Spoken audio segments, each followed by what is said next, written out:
really a privilege tonight to address such an absolute phenomenal group of intellectual thinkers, but people who are very much part of the fabric as we move into the future of society. I understand there's a number of different academic institutes present tonight and also practitioners in the field of industrial engineering. And for us, it's a privilege also to serve this constituency. Just actually in the last week, we had the privilege of journeying with the Tshwane University of Technology, their department in industrial engineering, just helping them and assisting with strategy development, also personal resilience training.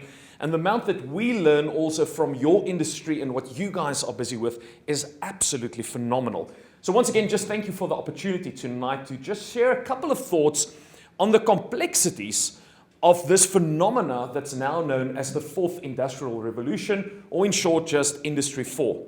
I also am privileged tonight to have two of our team members from CCI Professional, Lawrence Delporte, who I will introduce in a moment, and also Roxanne Mancini, to help us just to guide through some of the challenges specifically relating to the people side that we need to consider going forward. Now, I had the privilege a year ago of attending a large conference also in the northern parts of Europe. A group by the name of Expand International brought together a couple of, I can say, really forward thinkers in the space of the human science and dealing with leadership, organizational design, and all these things. And we spent 4 days together in Lyon where different thinkers brought paradigms to the table of how do we consider the people component. In this discussion, one of the graphs that was very interesting to me showed a progression from Industry 1. And for those of you, I don't think anybody was around in the 1700s when the steam engine was introduced, but it moved towards Industry 2, the electricity revolution, the 1960s. Yes, there were definitely some of you around, the world of microprocessing, the PC and all of that. And now we're gearing up towards what they are calling the season of cognification or cybernetics. From a technological point of view, I unfortunately know fairly little about automation and the Internet of Things and all of these things that you guys most probably deal with on a much more day-to-day basis. But what we consider is what is the impact on the people with each one of these different revolutions, and how does life change for the ordinary citizen, whether it's in South Africa or any other global space. The research have indicated that within the first industrial revolution, that the complexity and the variables, and the word they use is the VUCA world, volatility, uncertainty, complexity, and ambiguity, increased most probably by a factor of about 10 times for the ordinary citizen. As time progressed and people moved towards the second industrial revolution, that 10 times factor increased to about 25 times the volatility and complexity. Introduction of the third industrial revolution, and we see that number going up as high as 50 times. The question begs us, what's happening within the current space? Where the people used to say it's up to, they have now changed the terminology to say it's going to be most probably a minimum factor of 100 times more complex, more volatile, more uncertain, and more ambiguous dealing with life. And the reason for this is the rapid change in technology that's completely changing the landscape as we have known it. Many of us have studied business or some form of MBA, and we are used to certain traditional models of thinking about business, thinking about technologies. But what happens when artificial intelligence, for instance, enter into the market space? Recently, I read about a story, and it plays off within the context of the United Kingdom, within Britain, where a company has been developing an artificial intelligent medical doctor. It's a little app on your cell phone that's known as Babylon. Now, the thing is far from perfect, and you can actually go to the App Store and download the Babylon app. Is everything still fine up the side?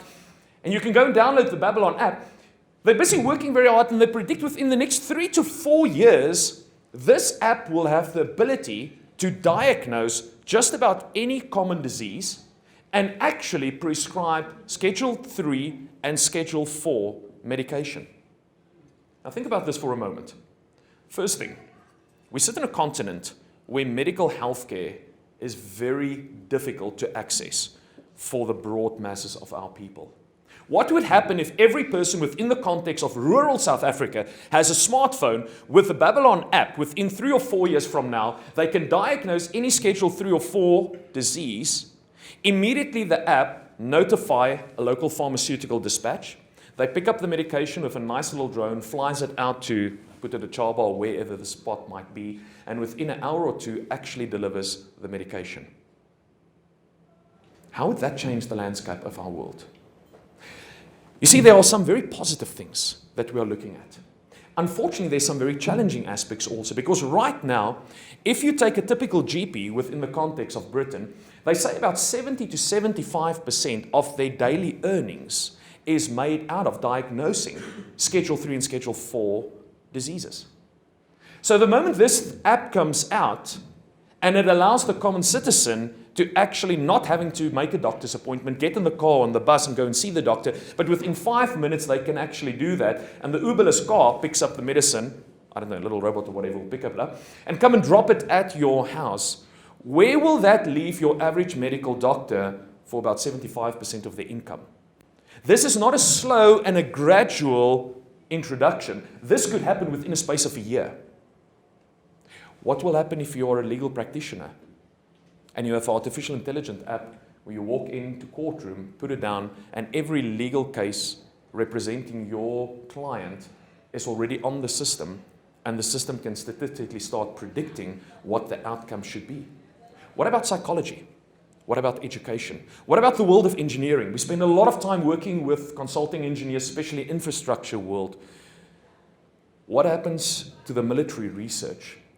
The moment a biometric chip that Elon Musk has already produced, it's already on YouTube, you can go and check, they plant it in just behind the ear, and where he's made statements within the next 10 years where they can put a pilot in a drone and without any controls, by mere thought, fly a drone plane. How quickly is that changing the landscape? How much complexity is in that question, and how do we start dealing with that? Another speaker at the Expand conference introduced a very, very profound model in our world on how do we start preparing our people, and how do we prepare leadership of organizations, whether it's full profit, non-profit, or anything in between, whether it's the academic space or whether it's in the public domain of education. How do we consider our lives? If you picture a pyramid, there are basically 3 layers. And the model works as follows. At the bottom of the layer is what they call personal or self-mastery. More than ever before, the call for us as leaders within our industry to take time and invest in our own well-being, our own resilience, our own engagement is of critical importance. Perhaps just some statistical knowledge on that. I don't know if you're aware, in 2015, the statistical research group Bloomberg ranked South Africa as the 2nd most stressed out nation in the world, with a score of 70.0.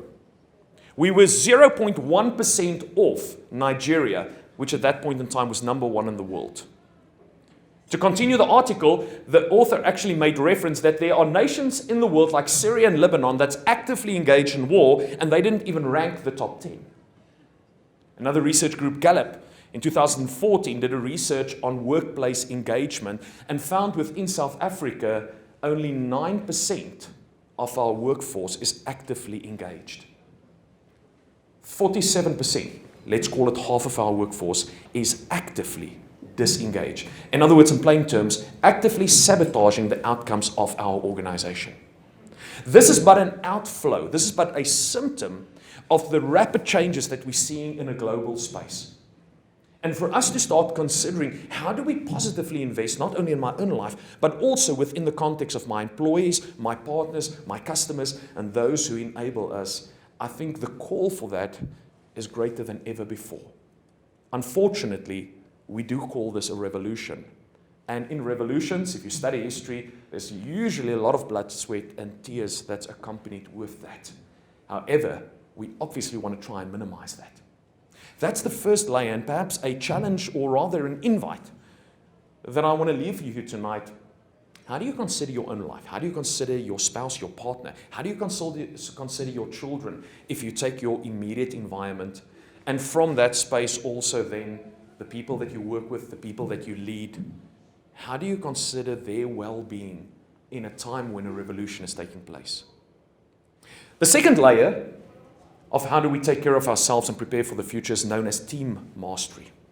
And team mastery works with all the diverse variables and the diverse factors that we need to take in consideration. It's my privilege tonight. I want to invite Lawrence Delporte to the stage.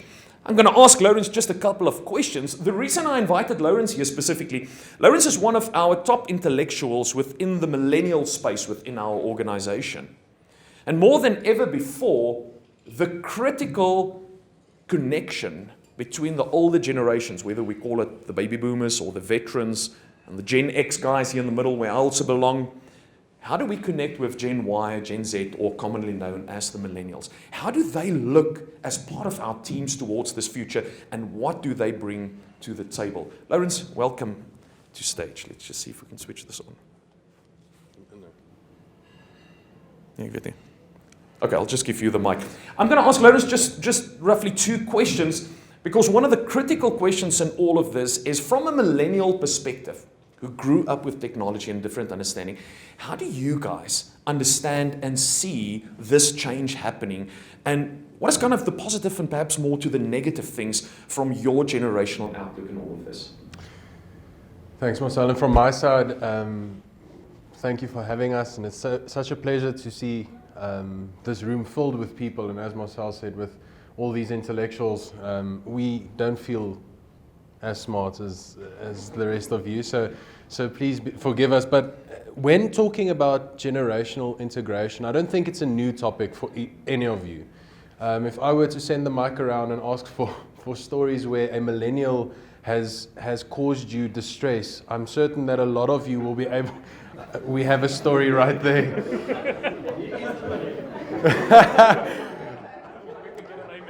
So I'm certain that generational integration isn't a new topic for you.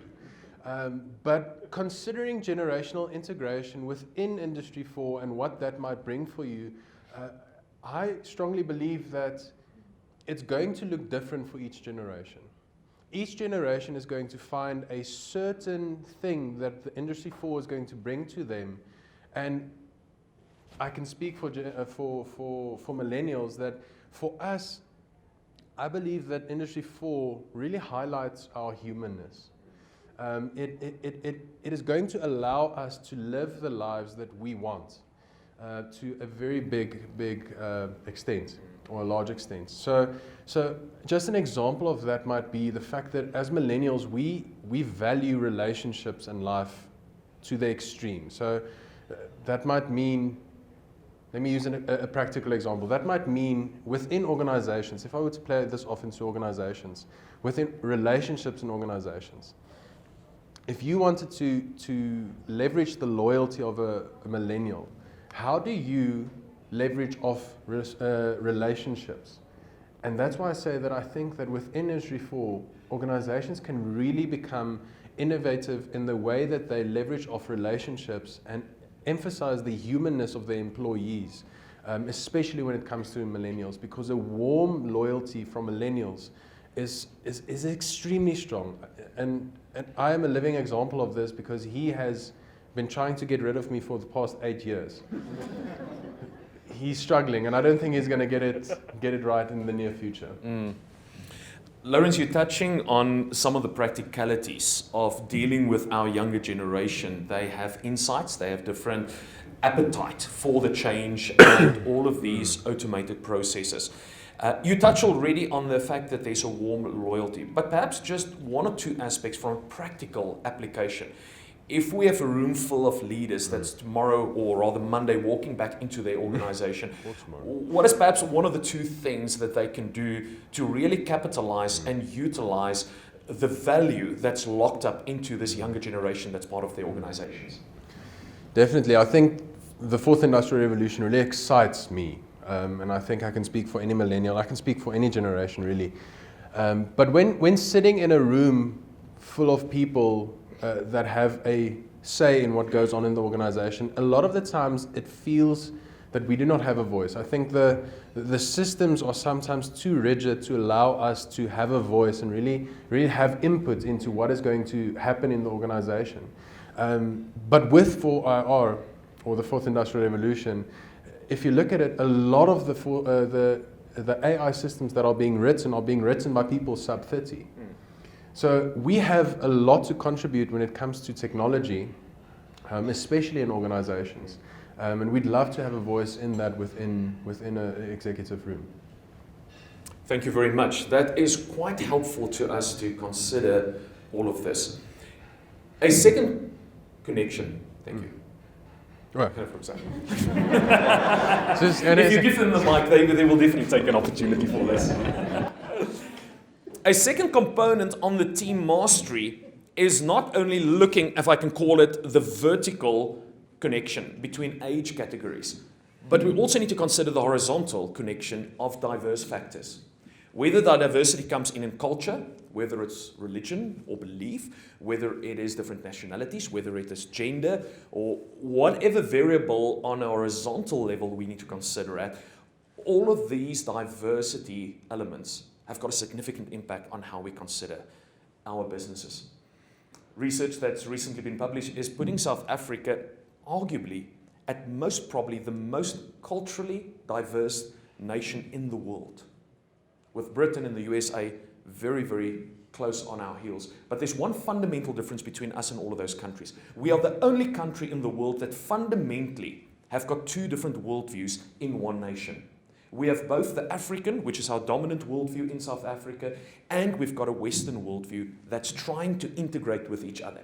Every other nation in the world, though they might be quite multicultural, has got one dominant worldview that governs all of this. And obviously that level of complexity is making for quite a lot of difficulties. And we're seeing pushbacks. We're seeing exits from unions. We're seeing people that's trying to do a little bit of infrastructure wall building between them and their southern neighbors. We're seeing the pushback of a Middle Eastern diaspora towards the northern parts of Europe. And all of these are but outflows of people that's calling for more simplicity. I don't believe that's possible. It's perhaps an opinion. But the world is getting smaller. We're getting more integrated, and we need to find ways of bridging all of these diversities. So I want to invite Roxanne Mancini also to the stage, and to ask Roxanne also just a question or two relating from a diversity point of view, and how do we deal with all of this. So Roxanne, welcome to the stage also. If I can highlight just then a question concerning all of these different diverse factors. What would be some of the positive contributions that diversity can bring towards the conversation of complexity and Industry 4? Evening, everybody. I think Siya Kolisi said it well when he said we are stronger together. And I think we tend to feel that when there are these differences and these massive diversity factors, often our first take on it is it's different, so it's potentially bad. Where I think if we can just focus a little bit more on what the positive elements are when dealing with a diverse group of people, I think we can get a lot right. And I think one example that I can give you, and something that you can remember, is when dealing with diversity, if there's somebody that is a different gender or a different race or does life a little bit different than you do, or has different beliefs, there's one thing that we all have in common, and that is neurologically our brains are wired exactly the same. And I think if you can keep that in mind, then any kind of conversation where a diverse group of people need to get to a solution, I think sometimes just helps find the common ground. And us as a country with our rich diversity is actually a massive positive that we have on the rest of the world. And Lawrence mentioned it the other day when we were working with a group. He believes, and I back him on this, that that's probably going to be the single biggest thing that we are going to have to offer the world is how we take a group of diverse people together for the greater good. Also, again, on the practical side, you're referencing just the world of neuroscience and the world of neuroleadership. These are a lot of new groundbreaking technologies that we are seeing to understand how the human brain works and all of that. But just making it perhaps one step again more practical. Monday back in the office. How do we consider the diverse factors that we are dealing with, the different cultures, the different groupings of people? What is perhaps the one thing that we can take back into our environments to deal with the diversity? I think we all resonate with our own belief system, and we tend to get to a place where we think our way is the right way. So I think if there's one thing that we can all bring to the table in terms of the future, it would be the ability to rekindle the art of listening. I think that is a critical skill of the future. We will have information at our fingertips. We will have all the technology that we need. We will have the data. But the ability to listen and to converse with somebody, I think, is going to become a critical skill. And it's that whole concept of listening to understand versus listening to respond. And so that's what I'd like to contribute. Nancy Klein summarized that one quite well. Thank you very much. Thank you, Marcel.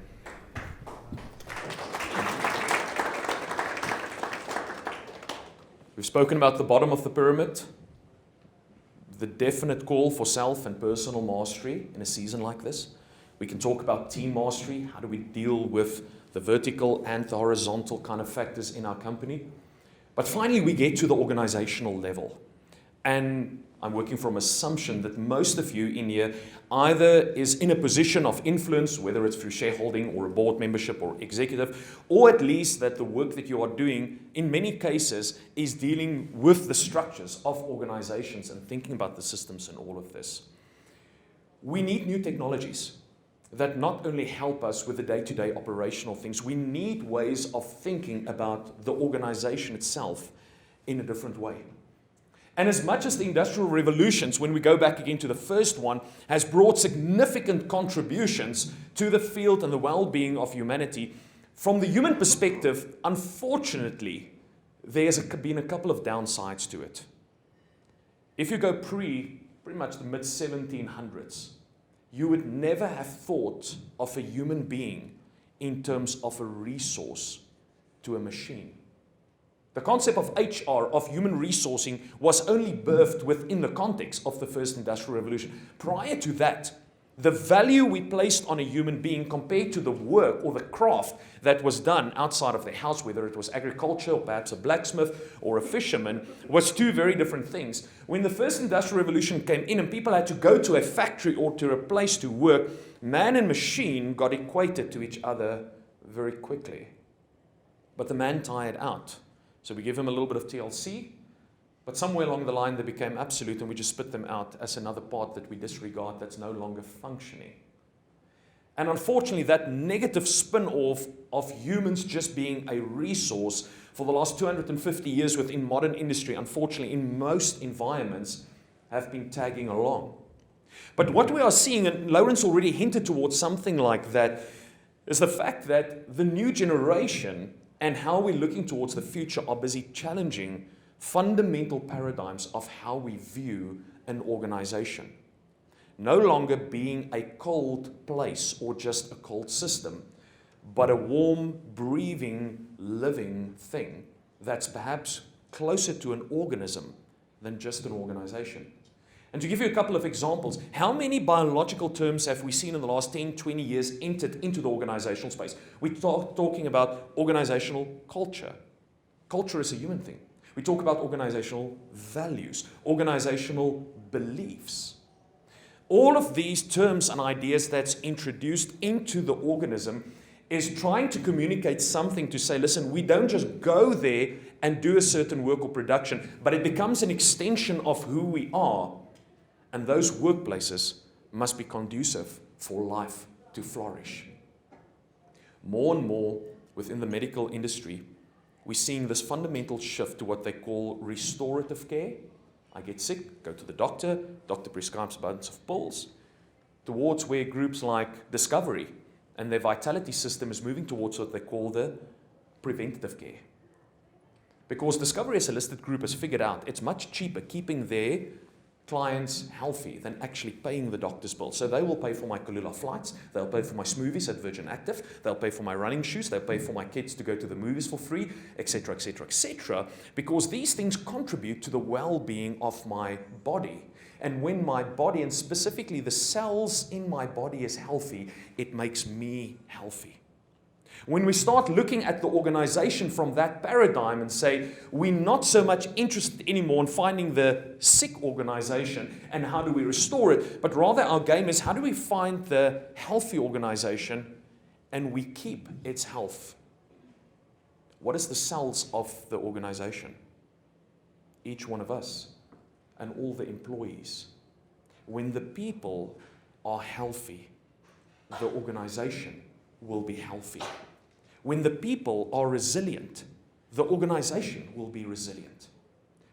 When the people get toxic, when they get disengaged, when there's constant struggles and riots, the organization is but a reflection of the people. And this brings us to the understanding that as we build the organization of the future, it is no longer just the systems, just the management, just the protocols, but we need to start thinking afresh of how do we bring both worlds of your technological enablers and your people enablers to the table. And in this unique new opportunity of bringing them together, that's the world of organizational mastery that we will need to discover going into the future. So ladies and gentlemen, to summarize tonight, what do we take home in our own consideration when it comes to Industry 4 and dealing with the complexities? The first idea that I want to leave with you, personal and self-mastery. The second idea concerning team mastery. The third idea is a renewed view on organizational mastery. I want to close with General Eric, I think you pronounce his surname, Szynski. He was the first Asian general within the context of the US Army. I'm paraphrasing his words, but he said, you might not like change, but you're going to dislike irrelevance even more. Thank you very much.